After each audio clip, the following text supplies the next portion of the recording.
Dans un petit village sur les hauteurs de Montpellier, nous avons rencontré un homme qui paie encore les conséquences d'une mauvaise rencontre sur Internet. Stéphane a 36 ans. Il est célibataire depuis 2 ans, suite à un divorce avec la mère de ses 2 enfants. Après cette déception sentimentale, il décide de chercher l'amour sur Internet. Il s'inscrit sur l'un des sites de rencontres les plus fréquentés. Ici, il a l'embarras du choix.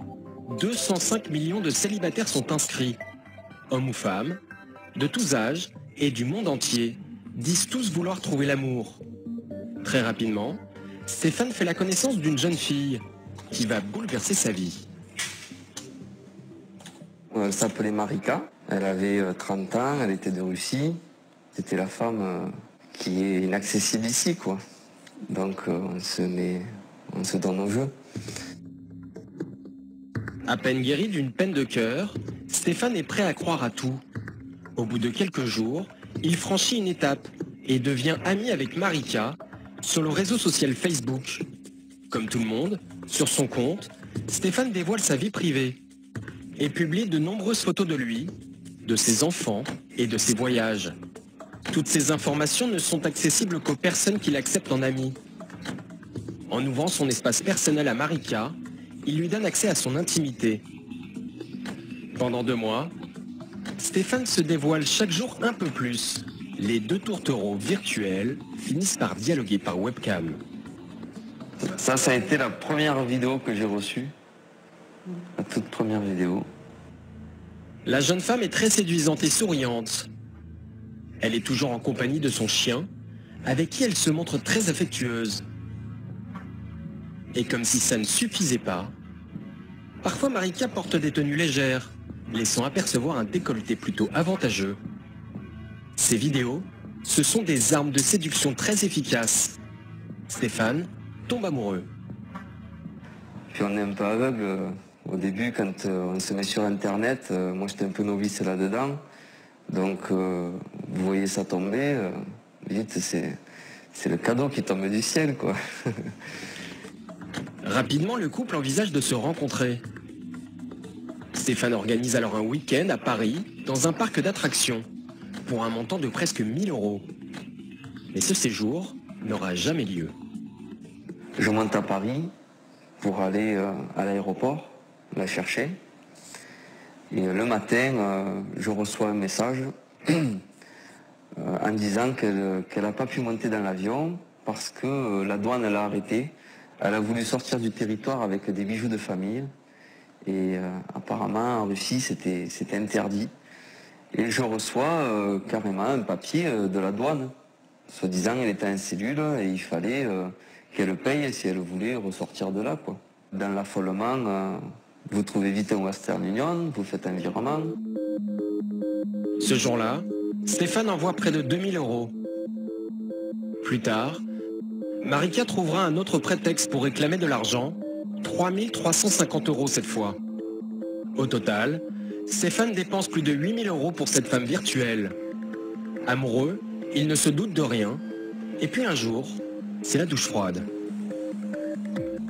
Stéphane tombe sur un site internet qui explique le principe des arnaques à l'amour. Les escrocs s'approprient les photos de jeunes femmes séduisantes et en profitent pour extorquer de l'argent.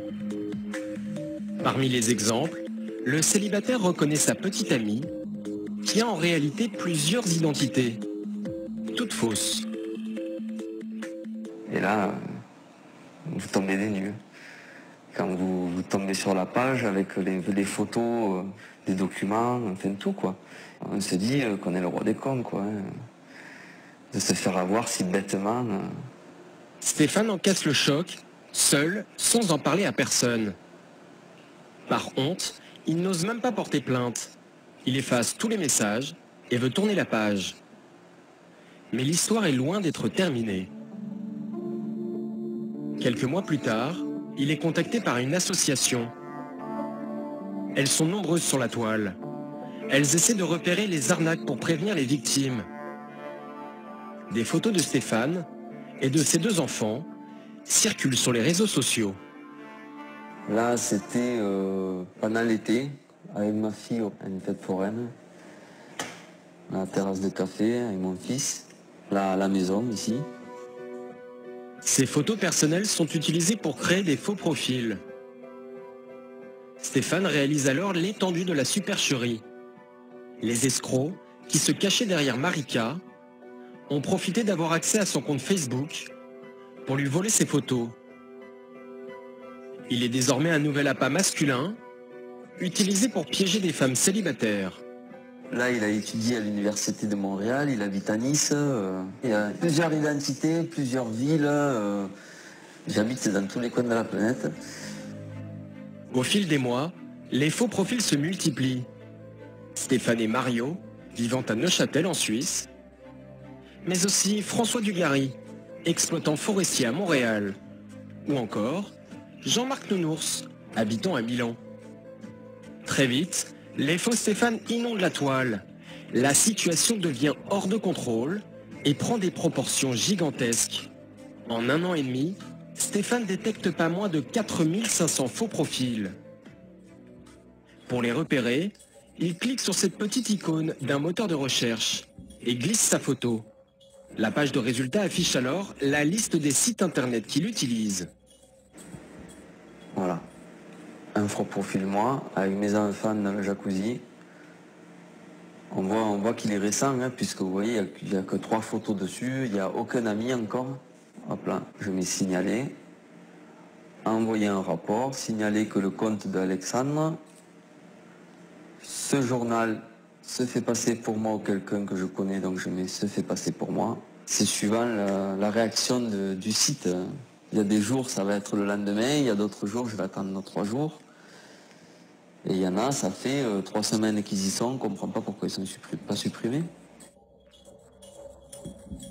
Stéphane signale 10 à 30 faux profils par jour, mais impossible pour lui de savoir le nombre de victimes escroquées par ces usurpateurs. Pour que cela s'arrête définitivement, il faudrait retrouver les escrocs qui créent ces faux profils. Mais ils sont très loin, en Afrique de l'Ouest.